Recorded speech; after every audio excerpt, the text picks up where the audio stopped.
숨이 불편한데 병원에서는 이상이 없다고 합니다. 오늘 밤 침대에 누워 계실 때 불을 끄고 눈을 감았는데 이상하게 숨이 편하지 않습니다. 가슴이 답답하고 깊게 숨을 쉬려 하면 더 불안해집니다. 심장은 괜히 빨리 뛰는 것 같고 몸은 피곤한데 잠은 멀어집니다. 이런 경험 혹시 자주 있으신가요? 그래서 병원에 갑니다. 엑스레이도 찍고 심전도도 하고 폐 검사도 받아봅니다. 그런데 돌아오는 말은 늘 비슷합니다. 나이에 비해 괜찮습니다. 조금 쉬시면 됩니다. 그 말을 듣고 안심이 되셨나요? 아니면 오히려 더 불안해지셨나요? 오늘 저는 여러분께 아주 중요한 질문 하나를 먼저 던지고 싶습니다. 여러분의 호흡 즉 숨의 불편함은 정말 폐가 약해져서 생긴 걸까요? 아니면 숨을 쉬게 만드는 몸의 구조와 신경이 지쳐버린 신호일까요?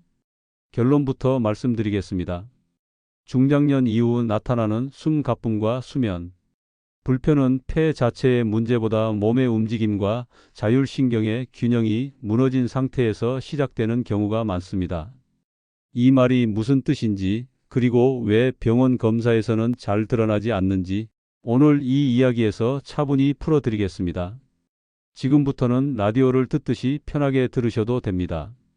오늘은 정보를 외우는 시간이 아니라 몸의 신호를 다시 이해하는 시간입니다. 많은 분들이 이렇게 말씀하십니다. 아프고 잠도 잘 못 자고 스트레스가 너무 많은 것 같다고요? 맞습니다. 스트레스는 분명히 문제입니다. 하지만 더 중요한 건 스트레스를 받았을 때 몸이 다시 원래 자리로 돌아올 수 있느냐는 겁니다. 우리 몸에는 원래 회복하는 시스템이 있습니다. 긴장했다가 풀리고 각성했다가 쉬고 낮에는 움직이고 밤에는 회복하는 리듬 말입니다. 그 리듬의 중심에 있는 것이 바로 자율신경입니다. 자율신경은 두 방향으로 움직입니다. 하나는 몸을 긴장시키는 방향이고 다른 하나는 몸을 회복시키는 방향입니다. 쉽게 비유해 보겠습니다. 긴장시키는 쪽은 가속 페달이고 회복시키는 쪽은 브레이크입니다. 문제는 요즘 많은 시니어 분들의 몸이 가속 페달이 계속 밟힌 상태로 살아간다는 점입니다. 해야 할 일은 줄었는데 걱정은 오히려 늘었습니다. 몸은 예전 같지 않은데 머리는 계속 바쁩니다. 그러다 보니 낮에도 긴장, 밤에도 긴장, 누워 있어도 몸은 쉬지 못합니다. 이 상태가 오래 지속되면 어떤 일이 생길까요? 숨이 얕아집니다. 가슴이 답답해집니다. 자꾸 한숨을 쉬게 됩니다. 그리고 밤이 되면 몸은 피곤한데 잠은 오지 않는 상태가 됩니다. 이때 많은 분들이 숨을 크게 쉬어보려고 합니다. 심호흡을 여러 번 합니다. 그런데 이상하게 숨을 크게 쉴수록 더 답답해지는 분들도 계십니다. 왜 그럴까요? 그 이유는 호흡이 폐만의 일이 아니기 때문입니다. 숨을 쉰다는 건 공기를 들이마시는 행위가 아니라 몸 전체가 함께 움직이는 과정입니다. 갈비뼈가 벌어지고 등뼈가 미세하게 움직이고 횡격막이 아래로 내려가며 그 공간에 폐가 따라 움직이는 구조입니다. 그런데 이 구조가 굳어 있으면 아무리 숨을 크게 들이마셔도 몸은 편해지지 않습니다. 오히려 목과 어깨만 더 긴장하고 숨이 막히는 느낌이 들 수 있습니다. 특히 요즘 시니어 분들 가운데 목이 앞으로 나와 있고 등이 굽어 있는 분들, 어깨가 늘 올라가 있는 분들, 가슴이 잘 열리지 않는 분들이 많습니다. 이런 자세는 갈비뼈의 움직임을 제한합니다. 갈비뼈가 잘 움직이지 않으면 숨은 자연히 얕아집니다. 얕은 숨이 반복되면 몸은 산소가 부족하다고 느끼고 위험 신호를 켭니다. 그 신호가 바로 불안, 두근거림, 긴장, 불면으로 이어질 수 있습니다. 그래서 이런 분들이 많습니다. 검사에서는 문제가 없는데 몸은 계속 불편합니다. 숨이 편하지 않고 가슴이 답답하고 잠이 얕습니다. 이건 마음이 약해서가 아닙니다. 의지가 부족해서도 아닙니다. 몸이 너무 오래 긴장 모드에 머물러 있었기 때문입니다. 이제 중요한 이야기를 하나 드리겠습니다. 이 문제는 약을 더 먹어서만 해결되는 문제가 아닐 수 있습니다. 검사 방법을 바꾸는 이야기만도 아닙니다. 몸이 다시 쉬는 방법을 기억하도록 도와줘야 합니다. 그 출발점이 바로 호흡이고 호흡이 움직일 수 있는 공간을 되돌리는 일입니다. 다음 부분에서는 왜 심호흡이 오히려 독이 될 수 있는지, 그리고 숨을 편하게 만드는 진짜 방향이 무엇인지 아주 쉽게 설명해 드리겠습니다. 이 이야기는 치료의 이야기가 아닙니다. 여러분의 삶을 조금씩 회복시키는 과학의 이야기입니다. 왜 깊은 숨이 오히려 더 불편해질까요? 일부에서 우리는 이런 질문까지 왔습니다. 숨이 불편한데 검사에서는 이상이 없고 심호흡을 해도 오히려 더 답답해지는 이유는 무엇일까? 그 이유를 조금 더 몸쪽으로 내려가서 설명해 드리겠습니다. 많은 분들이 이렇게 생각합니다. 숨이 답답하면 깊게 들이마시면 좋아질 거라고요. 그래서 가슴을 크게 펴고 입으로든 코로든 한 번에 공기를 많이 끌어당깁니다. 그런데 이상합니다. 숨을 들이마시는 순간 어깨가 먼저 올라가고 목이 뻣뻣해지며 가슴은 더 꽉 막힌 느낌이 듭니다. 이건 폐가 약해서가 아닙니다. 숨을 들이마실 공간이 몸 안에 충분하지 않기 때문입니다. 여기서 아주 중요한 원리를 하나 말씀드리겠습니다. 호흡은 힘이 아니라 공간입니다. 폐는 스스로 움직이지 못합니다. 폐는 근육이 아닙니다. 폐는 갈비뼈와 횡격막이 만들어주는 공간 안에서 수동적으로 움직이는 기관입니다. 그러니 숨을 크게 들이마시려면 먼저 공간이 열려 있어야 합니다. 그런데 많은 시니어 분들의 몸은 이미 공간이 줄어든 상태입니다. 오랜 시간 앉아서 생활했고 고개는 앞으로 빠졌고 등은 굽었고 어깨는 긴장한 채로 굳어 있습니다. 이 상태를 상상해 보세요. 상자가 찌그러져 있는데 그 안에 풍선을 넣고 억지로 바람을 불어넣는 장면입니다. 풍선은 잘 부풀까요? 아닙니다. 오히려 더 눌리고 옆으로 밀리고 터질 것 같은 압박만 커집니다. 우리 몸도 똑같습니다. 등뼈가 굳고 갈비뼈가 잘 벌어지지 않으면 숨을 들이마실수록 몸은 위협으로 느낍니다.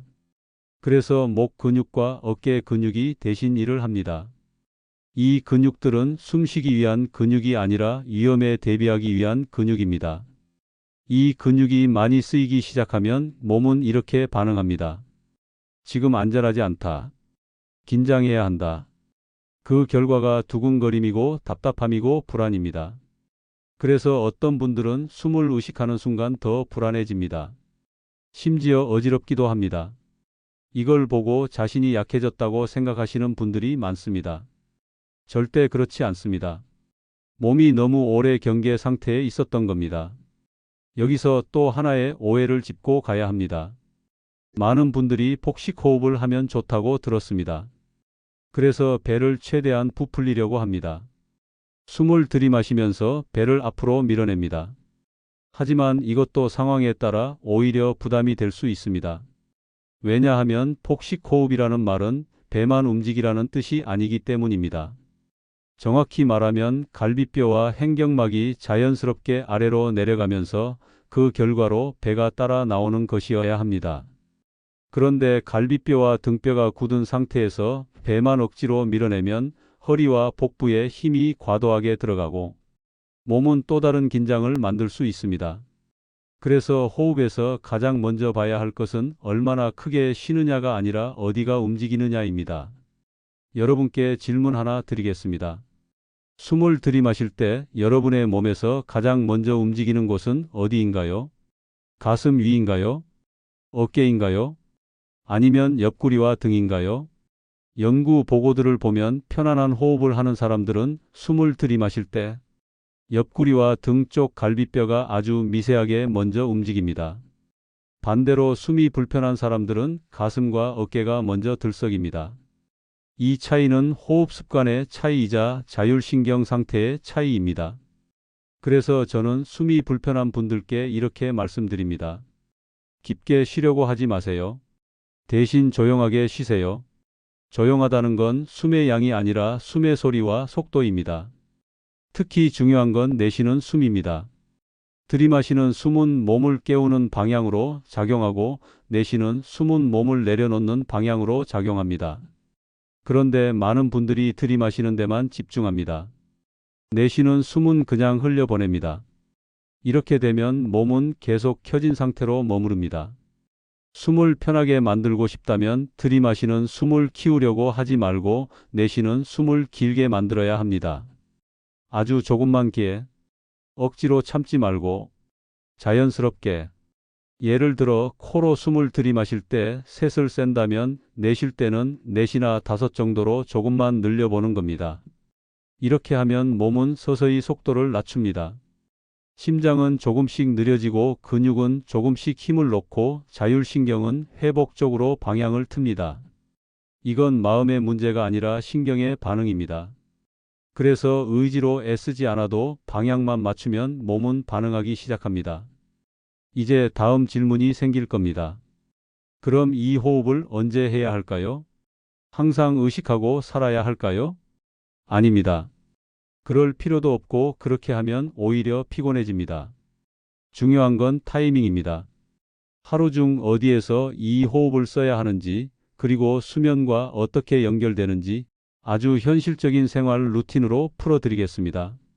지금까지의 이야기를 머리로 이해하려고 애쓰지 마세요. 그냥 내 몸이 그랬구나 하고 느끼시면 충분합니다. 하루 중 언제 숨을 바꿔야 몸이 반응할까요? 이제 우리는 중요한 지점까지 왔습니다. 숨이 왜 불편해지는지, 왜 깊은 숨이 오히려 부담이 될 수 있는지까지 이야기했습니다. 그럼 다음 질문은 아주 현실적입니다.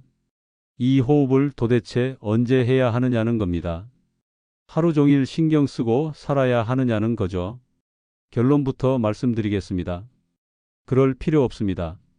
오히려 그러면 지칩니다. 몸을 바꾸는 건 노력이 아니라 타이밍입니다. 연구를 보면 자율신경이 가장 쉽게 흔들리는 순간들이 있습니다. 그리고 그 순간에 아주 짧은 개입만 해도 몸은 생각보다 빠르게 반응합니다. 첫 번째 타이밍은 아침입니다. 눈을 뜨는 순간입니다. 많은 분들이 눈을 뜨자마자 바로 휴대전화부터 봅니다. 뉴스, 문자, 알림. 아침부터 정보가 쏟아집니다. 이 순간 몸은 바로 가속 페달을 밟습니다. 아직 침대에 누워 있는데 신경은 이미 하루를 달리고 있습니다. 그래서 아침부터 가슴이 답답하고 숨이 얕고 몸이 무거운 분들이 많습니다. 아침에 꼭 기억하셔야 할 건 운동이 아니라 호흡입니다.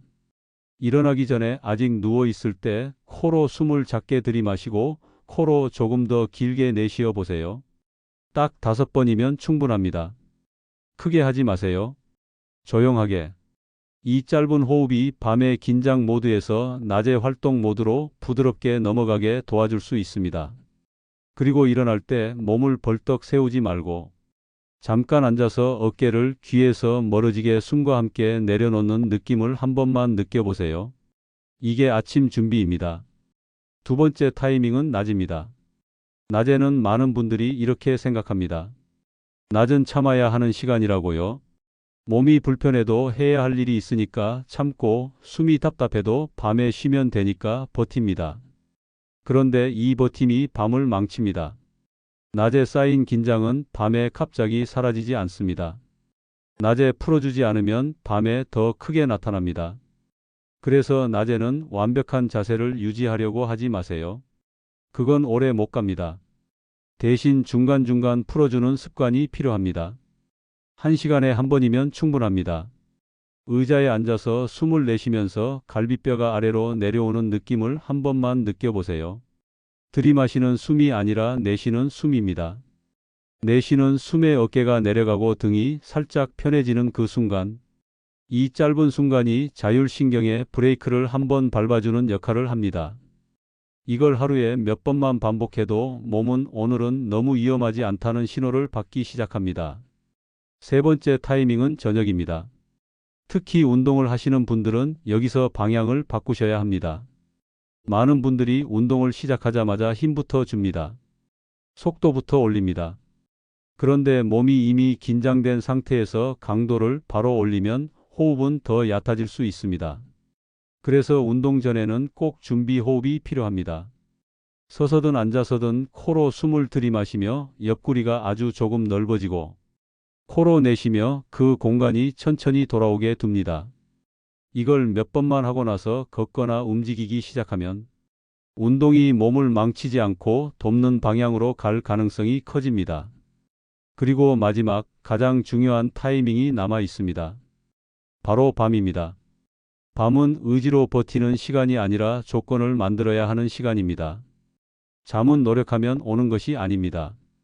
몸이 안전하다고 느낄 때 자연스럽게 찾아옵니다. 그래서 잠들기 전 가장 중요한 질문은 이것입니다. 지금 내 몸은 안전하다고 느끼고 있는가? 이 질문에 몸이 아니라고 답하고 있다면 아무리 침대에 누워 있어도 잠은 쉽게 오지 않습니다. 밤에는 숨을 바꾸는 것이 가장 빠른 신호입니다. 다시 한번 강조합니다. 크게 들이마시지 마세요. 조용하게, 그리고 내쉬는 숨을 기에. 불을 끄기 전 의자에 앉아서든 침대에 앉아서든 코로 작게 들이마시고 코로 길게 내쉬는 것. 이때 배를 억지로 움직이지 말고 어깨를 내리려고 애쓰지도 말고 그냥 숨이 빠져나가게 두세요. 이 단순한 행동이 몸에 이렇게 말해줍니다. 오늘은 이제 끝났다. 이제 쉬어도 된다. 이 신호가 반복되면 몸은 밤을 기억합니다. 호흡은 항상 하는 것이 아니라 필요한 순간에 쓰는 도구입니다. 아침, 낮, 저녁, 밤. 이 네 지점만 잡아도 몸은 달라질 수 있습니다. 이제 다음은 왜 척추와 갈비뼈가 이 모든 이야기의 중심에 있는지, 그리고 시니어 분들도 부담 없이 할 수 있는 아주 작은 움직임 복원 방법을 구체적으로 말씀드리겠습니다. 숨이 편해지려면 척추부터 풀려야 합니다. 지금까지 우리는 숨이 왜 불편해지는지, 호흡을 언제 바꿔야 하는지까지 이야기했습니다. 이제는 많은 분들이 가장 의외라고 느끼는 이야기로 들어가겠습니다. 숨이 편해지는 문제는 폐보다 척추에서 시작되는 경우가 많다는 이야기입니다. 이 말을 들으면 조금 낯설게 느껴지실 수도 있습니다. 숨은 폐로 쉬는 건데 왜 척추 얘기를 하느냐고요? 아주 쉬운 질문 하나 드리겠습니다. 여러분, 숨을 들이마실 때 갈비뼈는 어디에 붙어 있을까요? 갈비뼈는 앞으로는 가슴뼈에, 뒤로는 등뼈, 즉 흉추에 붙어 있습니다. 이 말은 무슨 뜻일까요? 등뼈가 움직이지 않으면 갈비뼈도 제대로 움직일 수 없다는 뜻입니다. 갈비뼈가 움직이지 않으면 폐가 넓어질 공간이 줄어듭니다. 그러면 숨은 자연스럽게 얕아질 수밖에 없습니다. 여기서 중요한 건 이게 병이 아니라 생활의 결과일 가능성이 크다는 점입니다. 오랜 시간 앉아 있었고 고개는 앞으로 빠졌고 등은 굽었고 가슴은 다친 채로 지냈다면 등뼈는 서서히 굳습니다. 굳은 등뼈 위에 붙은 갈비뼈도 함께 굳어갑니다. 그러면 숨을 들이마실 때 몸은 이렇게 반응합니다. 더 벌어질 수가 없다. 위로 끌어올려야겠다. 그래서 어깨가 올라가고 목에 힘이 들어가고 숨이 위쪽에서만 맴돕니다. 이 상태가 반복되면 몸은 늘 긴장한 호흡을 하게 됩니다. 그래서 가만히 있어도 숨이 찬 느낌이 들고 조금만 움직여도 답답해지고 밤에 누우면 더 불편해지는 겁니다. 이런 분들 정말 많습니다. 병원에서는 폐 기능도 괜찮고 심장도 괜찮다고 합니다.